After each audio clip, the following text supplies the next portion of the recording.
ಮಣ್ಣು. ಈ ಜಗತ್ತಿನಲ್ಲಿ ಏನೇ ಕ್ರೈಮ್ ಆಗಲಿ ಅದರ ಹಿಂದಿರೋದು ಈ ಮೂರೇ ಕಾರಣ. ಈ ಸ್ಟೋರಿ ನೋಡಿದ್ರೆ ಅದಕ್ಕೆ ಧರ್ಮವನ್ನು ಸೇರಿಸಬೇಕು. ಅಪರಾಧ ಮಾಡುವಾಗ ಪಾಪಿಗಳ ಮನಸ್ಸಲ್ಲಿ ದುರಾಸೆ, ಮೋಹ, ಆಕ್ರೋಶ, ಕಾಮ ಹೀಗೆ ಏನಿರುತ್ತೋ ಏನೋ ಆಗಬಾರದುವಾಗಿ ಸಿಕ್ಕಿಬಿದ್ದ ಮೇಲೆ ಪ್ರತಿಯೊಬ್ಬ ಅಪರಾಧಿಗೂ ಅನಿಸೋದು ಮನಸ್ಸಿನಲ್ಲಿ ಕಾಡೋ ಮೊದಲ ಮತ್ತು ಕೊನೆಯ ಪ್ರಶ್ನೆ ಒಂದೇ, ಇದೆಲ್ಲ ಬೇಕಿತ್ತ? ಇದೇ ಹೊತ್ತಿನ ಸ್ಪೆಷಲ್ ಕರಾವಳಿ ಕೊತ ಕೊತ. ನಾನು ಕೀರ್ತಿಶ್ರೀ.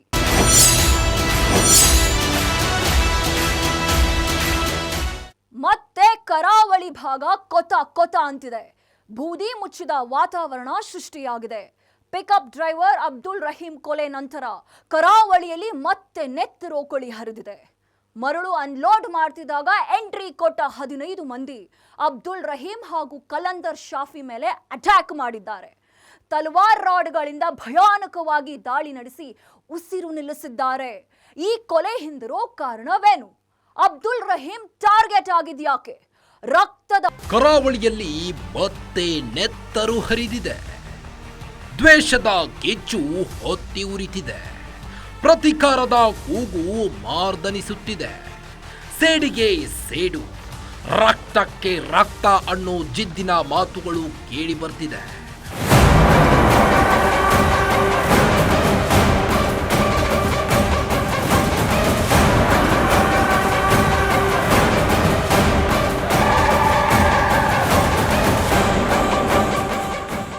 ಕೊಲೆ. ಕರಾವಳಿಯಲ್ಲಿ ಮತ್ತೊಂದು ಕೊಲೆ ನಡೆದಿದೆ. ಮುಸ್ಲಿಂ ಯುವಕನ ಹತ್ಯೆ ನಡೆದಿದೆ. ಅಬ್ದುಲ್ ರಹೀಂ ಎಂಬಾತನನ್ನ ಬರ್ಬರವಾಗಿ ಕೊಚ್ಚಿ ಕೊಲೆ ಮಾಡಲಾಗಿದೆ. ಅಬ್ದುಲ್ ರಹೀಂ ಮರ್ಡರ್ ಆಗಿದ್ಯಾಕೆ?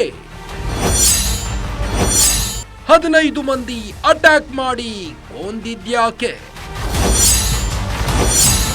ಜೊತೆಗಿದ್ದ ಕಲಂದರ್ ಶಾಫಿ ಬಚಾವಾಗಿದ್ದೇಗೆ?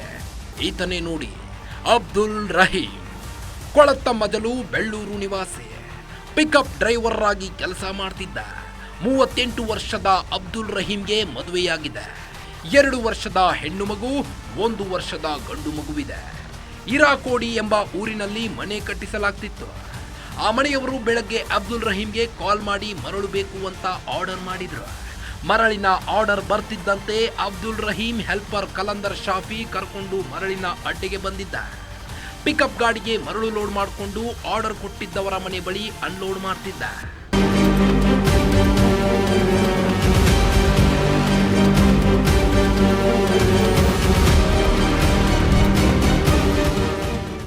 ನಿನ್ನೆ ದಿವಸ 3 ಗಂಟೆ ಸುಮಾರಿಗೆ ಇರಾಕೋಡಿ ಅಂತ ಜಾಗದಲ್ಲಿ ಇಬ್ಬರು ಪಿಕಪ್ ಟ್ರಕ್ ಅಲ್ಲಿ ಮರಳು ಹಾಕಕ್ಕೆ ಹೋಗಿದ್ದವ್ರಿಗೆ ಅಲ್ಲಿ ಒಂದು ಗುಂಪು ಬಂದು ಅವ್ರಿಗೆ ಹಲ್ಲೆ ಮಾಡಿ ಒಬ್ಬರು ರೆಹಮಾನ್ ಅವರು ಸತ್ತಿರ್ತಾರೆ. ಇನ್ನೊಬ್ಬ ಕಲಂದರ್ ಶಾಫಿ ಅನ್ನೋರು ಇಂಜೂರ್ ಆಗಿದ್ದಾರೆ. ಈಗ ಅವ್ರಿಗೆ ಇಂಜೂರ್ ಆದವರದ್ದು ಅವ್ರನ್ನ ಟ್ರೀಟ್ಮೆಂಟ್ ಅಲ್ಲಿ ಇದ್ದಾರೆ. ರೆಹಮಾನ್ ಹಾಸ್ಪಿಟಲ್ ಕರ್ಕೊಂಡು ಹೋದ್ರೆ ಆಂಬುಲೆನ್ಸ್ ಡ್ರೈವರ್ ಮೊಹಮ್ಮದ್ ನಿಜಾರ್ ಅನ್ನೋರ ಕಂಪ್ಲೇಂಟ್ ಮೇಲೆ ಕೇಸ್ ದಾಖಲು ಮಾಡಿ ಪ್ರಕರಣ ತನಿಖೆ ಕೈಗೊಂಡಿದ್ದೀವಿ. ಅಬ್ದುಲ್ ರಹೀಂ ಹಾಗೂ ಕಲಂದರ್ ಶಾಫಿಗೆ ನಮ್ಮಲ್ಲಿ ಅಟ್ಯಾಕ್ ಆಗುತ್ತೆ. ದಾಳಿಗೆ ಸ್ಕೆಚ್ ರೆಡಿಯಾಗಿದೆ ಅಂತ ಕಿಂಚಿತ್ತೂ ಸುಳಿವು ಇರಲಿಲ್ಲ. ಪಿಕಪ್ ಗಾಡಿಯಲ್ಲಿ ಮರಳು ಲೋಡ್ ಮಾಡಿಕೊಂಡು ಅನ್ಲೋಡ್ ಮಾಡ್ತಿದ್ರು. ಇನ್ನೇನು ಅನ್ಲೋಡ್ ಮುಗಿಬೇಕಿತ್ತು. ಅಷ್ಟರಲ್ಲಿ ಒಬ್ಬರಲ್ಲ ಇಬ್ಬರಲ್ಲ ಬರೋಬ್ಬರಿ 15 ಮಂದಿ ಎಂಟ್ರಿ ಕೊಟ್ಟಿದ್ರು. ಆ 15 ಮಂದಿ ಬರೀ ಕೈಯಲ್ಲಿ ಬಂದಿರಲಿಲ್ಲ. ತಲ್ವಾರ್, ಚೂರಿ, ರಾಡ್ಗಳನ್ನ ಹಿಡ್ಕೊಂಡು ಬಂದಿದ್ರು. ಮರಳು ಅನ್ಲೋಡ್ ಮಾಡಿ ಅಬ್ದುಲ್ ರಹೀಂ ಡ್ರೈವರ್ ಸೀಟಿನಲ್ಲಿ ಕೂತಿದ್ದ. ಏಕಾಏಕಿ ಮಾರಕಾಸ್ತ್ರಗಳನ್ನ ಹಿಡಿದು ನುಗ್ಗಿದ 15 ಮಂದಿ ಅಬ್ದುಲ್ ರಹೀಂ ಹಾಗೂ ಕಲಂದರ್ ಶಾಫಿ ಮೇಲೆ ಅಟ್ಯಾಕ್ ಮಾಡಿದ್ದಾರೆ.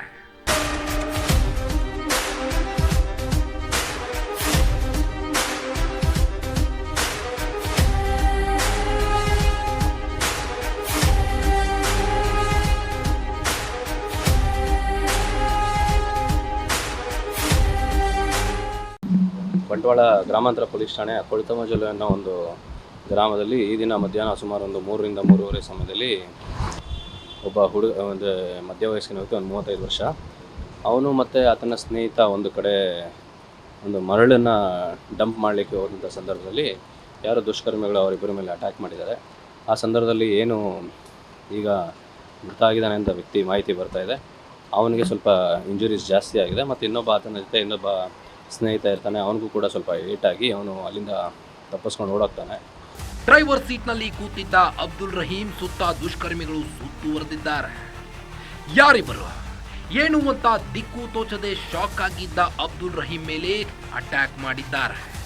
ತಲ್ವಾರ್ ರಾಡ್ಗಳಿಂದ ಮನಸೋ ಇಚ್ಛೆ ಹಲ್ಲೆ ನಡೆಸಿದ್ದಾರೆ.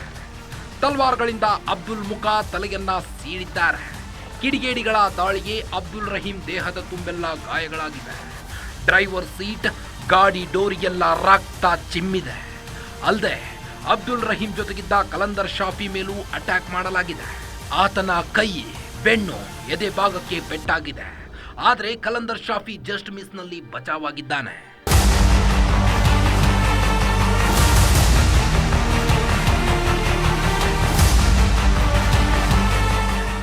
ಇಂಜೂರ್ ಆಗಿರುವಂಥ ವ್ಯಕ್ತಿ ಹೈಲ್ಯಾಂಡ್ ಹಾಸ್ಪಿಟಲಲ್ಲಿ ಟ್ರೀಟ್ಮೆಂಟ್ ನಡೀತಾ ಇದೆ. ಮತ್ತು ಈಗ ಏನು ವ್ಯಕ್ತಿ ಮೃತಪಟ್ಟಿದ್ದಾನೆ ಅಂತ ಹೇಳ್ತಾರೆ, ಅವನ್ನ ಇಮಿಡಿಯೇಟಾಗಿ ಆ್ಯಂಬುಲೆನ್ಸಲ್ಲಿ ಅಲ್ಲಿಂದ ಶಿಫ್ಟ್ ಮಾಡಿ ಆಸ್ಪತ್ರೆಗೆ ಕರ್ಕೊಂಬರುವಾಗ ಮಾರ್ಗ ಮಧ್ಯೆ ಪ್ರಾಣ ಹೋಗಿದೆ ಅನ್ನೋ ಮಾಹಿತಿ ನಮಗೆ ಲಭ್ಯ ಆಗಿದೆ. ಈ ಸಂಬಂಧ ಬಂಟ್ವಾಳ ಗ್ರಾಮಾಂತರ ಪೊಲೀಸ್ ಠಾಣೆಯಲ್ಲಿ ನಾವು ಪ್ರಕರಣ ದಾಖಲು ಮಾಡ್ಕೊಂಡಿದ್ದೀವಿ. ತನಿಖೆ ಶುರುವಾಗಿದೆ. ಅಬ್ದುಲ್ ರಹೀಂ ಮೇಲೆ ದಾಳಿ ನಡೆಸಿದ್ಯಾರು? ಹಳೆ ದ್ವೇಷದ ಕಾರಣಕ್ಕೆ ಕೊಚ್ಚಿ ಕೊಂದಿದ್ದ. ಮಂಗಳವಾರ ಮಠ ಮಧ್ಯಾಹ್ನ ಅಬ್ದುಲ್ ರಹೀಂ ಹಾಗೂ ಕಲಂದರ್ ಶಾಫಿ ಮೇಲೆ ಅಟ್ಯಾಕ್ ನಡೆದಿದೆ. ಬೈಕ್ನಲ್ಲಿ ಬಂದ 15 ಮಂದಿ ದುಷ್ಕರ್ಮಿಗಳು ತಲ್ವಾರು ರಾಡ್ಗಳಿಂದ ಅಟ್ಯಾಕ್ ಮಾಡಿದ್ದಾರೆ. ಅಬ್ದುಲ್ ರಹೀಂ ಮೇಲಿನ ದಾಳಿ ಹೇಗಿತ್ತು ಅಂದ್ರೆ ನಿಜಕ್ಕೂ ಎದೆ ನಡಗಿಸುತ್ತೆ. ದುಷ್ಕರ್ಮಿಗಳು ಅಬ್ದುಲ್ ರಹೀಂಗೆ ತಲೆ ಮುಖದ ಮೇಲೆ ಜಾಸ್ತಿ ತಲ್ವಾರು ಬೀಸಿದ್ದಾರೆ. ತಲ್ವಾರುಗಳ ಏಟಿಗೆ ಅಬ್ದುಲ್ ರಹೀಂ ತಲೆ ಓಪನ್ ಆಗಿದೆ. ಮುಖವಂತೂ ಗುರುತೇ ಸಿಗದಂತೆ ವಿಚಿತ್ರವಾಗಿದೆ. ರಕ್ತದ ಮಡುವಿನಲ್ಲಿ ಬಿದ್ದು ಒದ್ದಾಡ್ತಿದ್ದ ಅಬ್ದುಲ್ ರಹೀಂನ ಕೂಡಲೇ ದೇರಳಕಟ್ಟೆ ಖಾಸಗಿ ಆಸ್ಪತ್ರೆಗೆ ಸೇರಿಸಿದರೂ ಬದುಕುಳಿಯಲಿಲ್ಲ.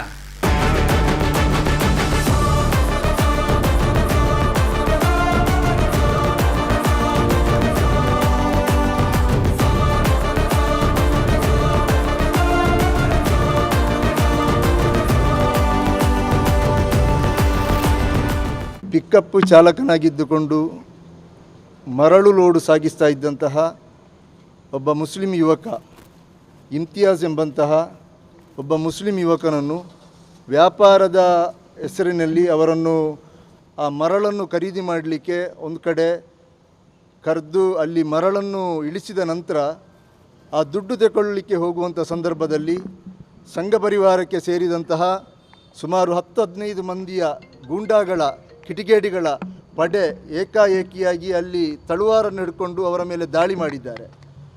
ಇಬ್ಬರ ಮೇಲೆ ದಾಳಿ ಮಾಡಿದ್ದಾರೆ. ಒಂದು ಇಮ್ತಿಯಾಜ್ ಅಂತ, ಮತ್ತೊಬ್ಬರು ಕಲಂದರ್ ಶಾಫಿ ಅಂತ.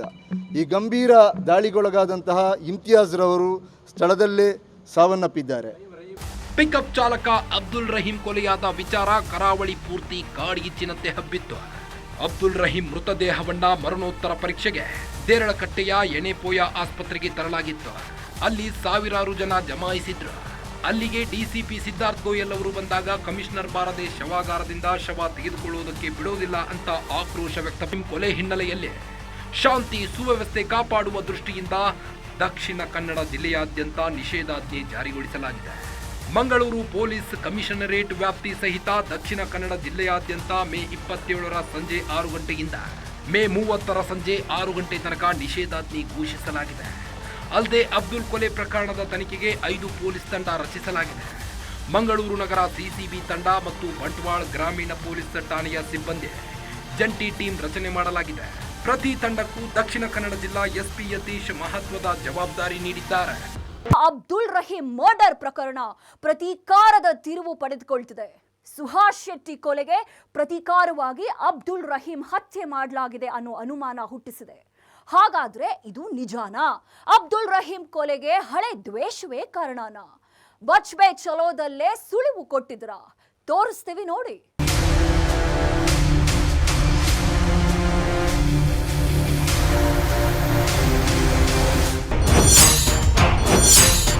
ಅಬ್ದುಲ್ ರಹೀಂ ಕೊಲೆ ಹಿಂದಿದೆಯಾ ಆ ಕಾರಣ? ಸುಹಾಸ್ ಶೆಟ್ಟಿ ಹತ್ಯೆಗೆ ತೀರಿಸಿಕೊಂಡ ಪ್ರತೀಕಾರಣ. ಮೃತ ಅಬ್ದುಲ್ ರಹೀಂ ಅಂತ್ಯಕ್ರಿಯೆಯನ್ನ ಕುರಿಯಾಳ್ ಗ್ರಾಮದ ಇರಾಕೋಡಿಯಲ್ಲಿ ನಡೆಯಿತು. ಅಂತ್ಯಕ್ರಿಯೆಗೂ ಮುನ್ನ ಅಂತಿಮ ಯಾತ್ರೆ ನಡೆಯಿತು. ಉಲ್ಲಾಳ್ ತಾಲೂಕಿನ ಕತ್ತಾರಿನಿಂದ ಹೊರಟ ಅಂತಿಮ ಯಾತ್ರೆ ಮಂಗಳೂರಿನ ನಂತೂರು, ಪಡಿಲ್, ಅಟ್ಯಾರ್, ಅರ್ಜುಳ್, ಫರಂಗಿಪೇಟೆ, ಬಿಸಿ ರೋಡ್ ಮೂಲಕ ಸಾಗಿತು. ಅಬ್ದುಲ್ ರಹೀಂ ಪಾರ್ಥಿವ ಶರೀರ ಹೊತ್ತ ಆಂಬ್ಯುಲೆನ್ಸ್ ಫರಂಗಿಪೇಟೆಯತ್ತ ಬರುತ್ತಿದ್ದಂತೆ ಅಘೋಷಿತ ಬಂದ್ ಸೃಷ್ಟಿಯಾಗಿತ್ತು. ಫರಂಗಿಪೇಟೆ ಹಾಗೂ ಬಿಸಿ ರೋಡ್ನಲ್ಲಿ ಬಹುತೇಕ ಅಂಗಡಿ ಮುಂಗಟ್ಟುಗಳನ್ನು ಮುಚ್ಚಲಾಗಿತ್ತು. ಅಂತಿಮ ಯಾತ್ರೆಯಲ್ಲಿ ಸಾವಿರಾರು ಜನ ಭಾಗವಹಿಸಿ ಅಬ್ದುಲ್ ರಹೀಂ ಅಂತಿಮ ದರ್ಶನ ಪಡೆದರು.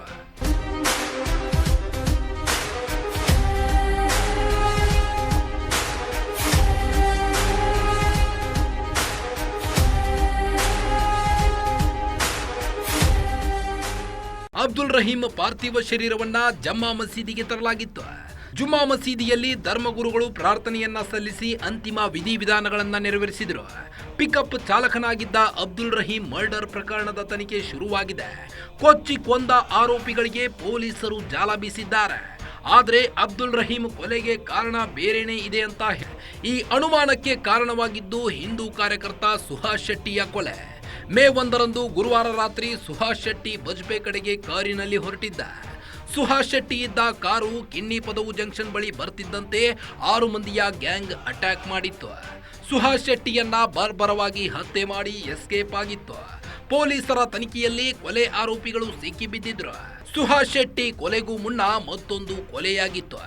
2022 ಜುಲೈ 6ರಂದು ಮೊಹಮ್ಮದ್ ಫಾಜಿಲ್ ಕೊಲೆ ಪ್ರಕರಣಕ್ಕೂ ಸುಹಾಸ್ ಶೆಟ್ಟಿ A1 ಆರೋಪಿಯಾಗಿದ್ದ.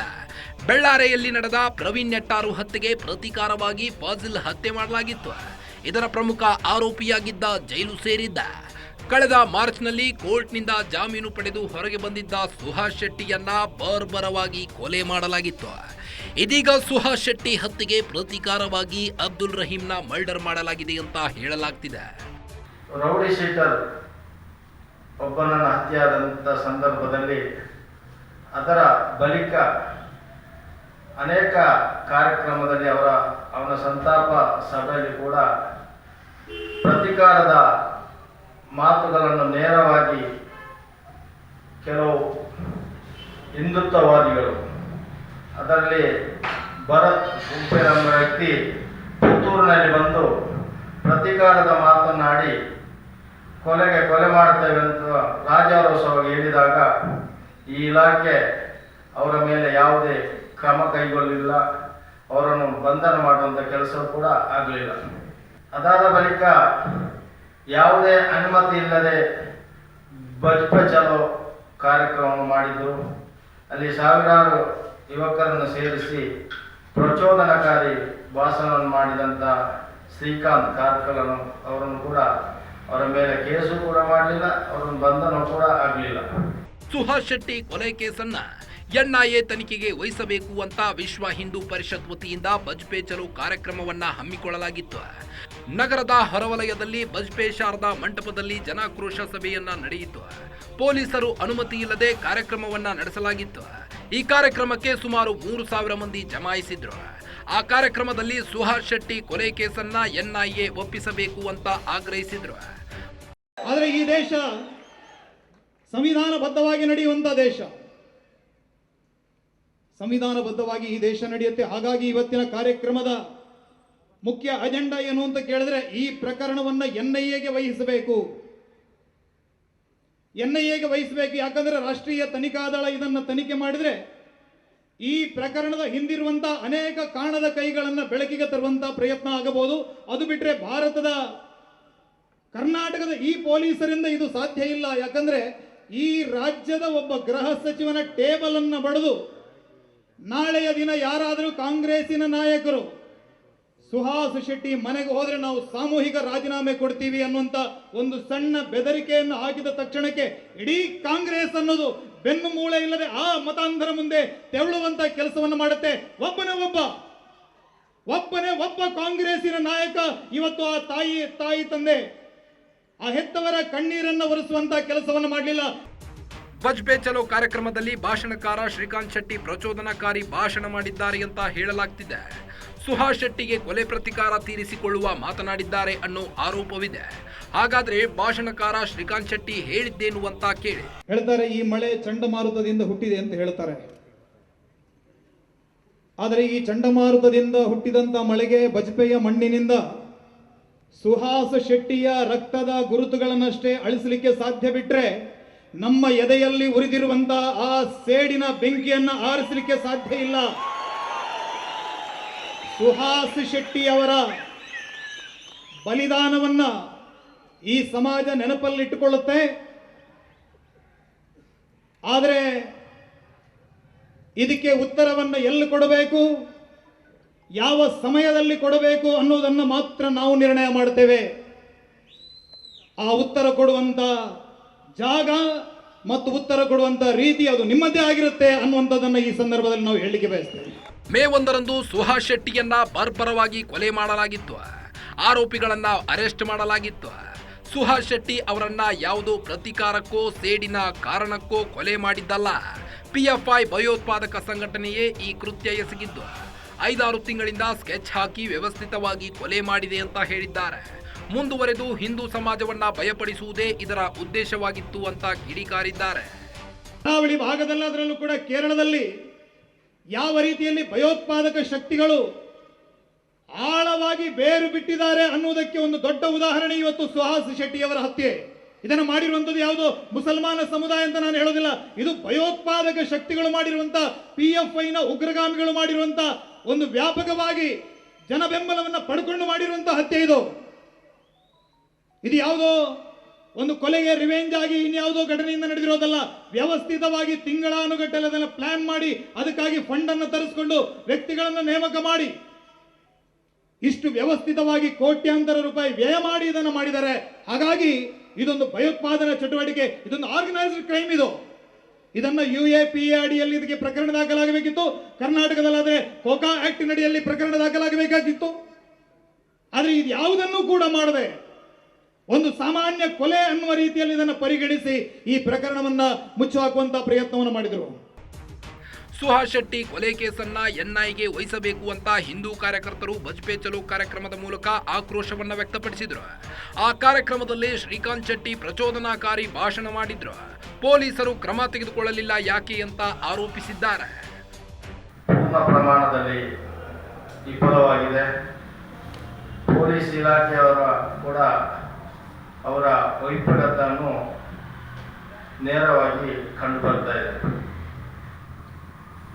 ಈ ಹಿಂದೆ ರೌಡಿ ಶೀಟರ್ ಒಬ್ಬನನ್ನು ಹತ್ಯೆಯಾದಂಥ ಸಂದರ್ಭದಲ್ಲಿ ಅದರ ಬಳಿಕ ಅನೇಕ ಕಾರ್ಯಕ್ರಮದಲ್ಲಿ ಅವನ ಸಂತಾಪ ಸಭೆಯಲ್ಲಿ ಕೂಡ ಪ್ರತೀಕಾರದ ಮಾತುಗಳನ್ನು ನೇರವಾಗಿ ಕೆಲವು ಹಿಂದುತ್ವವಾದಿಗಳು, ಅದರಲ್ಲಿ ಭರತ್ ಗುಂಪೇರ್ ಎಂಬ ವ್ಯಕ್ತಿ ಪುತ್ತೂರಿನಲ್ಲಿ ಬಂದು ಪ್ರತೀಕಾರದ ಮಾತನಾಡಿ ಕೊಲೆ ಮಾಡ್ತೇವೆ ಅಂತ ರಾಜಾರೋಷವಾಗಿ ಹೇಳಿದಾಗ ಈ ಇಲಾಖೆ ಅವರ ಮೇಲೆ ಯಾವುದೇ ಕ್ರಮ ಕೈಗೊಳ್ಳಲಿಲ್ಲ.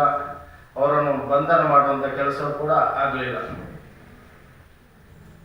ಅದಾದ ಬಳಿಕ ಯಾವುದೇ ಅನುಮತಿ ಇಲ್ಲದೆ ಬಜ್ಪೆ ಚಲೋ ಕಾರ್ಯಕ್ರಮ ಮಾಡಿದ್ರು. ಅಲ್ಲಿ ಸಾವಿರಾರು ಯುವಕರನ್ನು ಸೇರಿಸಿ ಪ್ರಚೋದನಕಾರಿ ಭಾಷಣವನ್ನು ಮಾಡಿದಂಥ ಶ್ರೀಕಾಂತ್ ಕಾರ್ಕಳನು ಅವರನ್ನು ಕೂಡ ಅವರ ಮೇಲೆ ಕೇಸು ಕೂಡ ಮಾಡಲಿಲ್ಲ, ಅವರನ್ನು ಬಂಧನ ಕೂಡ ಆಗಲಿಲ್ಲ. ಇಲ್ಲಿ ಏನಾಗಿದೆ ಅಂದರೆ ಪೊಲೀಸ್ ಇಲಾಖೆ ಸರ್ಕಾರ ಇದೆಯೋ ಇಲ್ಲೋ ಎಂಬ ಅನುಮಾನವನ್ನು ಹುಟ್ಟುಹಾಕ್ತಾ ಇದೆ. ಒಟ್ಟಾರೆಯಾಗಿ ದಕ್ಷಿಣ ಕನ್ನಡ ಜಿಲ್ಲೆಯಲ್ಲಿ ಕೇವಲ 2 ತಿಂಗಳ ಅವಧಿಯಲ್ಲಿ 3 ಕೊಲೆಗಳು ನಡೆದಿವೆ. ಏಪ್ರಿಲ್ 20ರಂದು ಅಶ್ರಫ್, ಮೇ 1ರಂದು ಸುಹಾಸ್ ಶೆಟ್ಟಿ, ಇದೀಗ ಪಿಕಪ್ ಚಾಲಕ ಅಬ್ದುಲ್ ರಹೀಂ. ಈ ಕೊಲೆಗಳಿಂದಾಗಿ ಕರಾವಳಿ ಭಾಗ ಬೂದಿ ಮುಚ್ಚಿದ ಕೆಂಡದ ವಾತಾವರಣ ಸೃಷ್ಟಿಯಾಗಿದೆ. ಯಾವಾಗ ಏನಾಗುತ್ತೋ ಅನ್ನೋ ಭಯದಲ್ಲಿ ಜನ ಬದುಕಬೇಕಾದ ಸ್ಥಿತಿ ನಿರ್ಮಾಣವಾಗಿದೆ.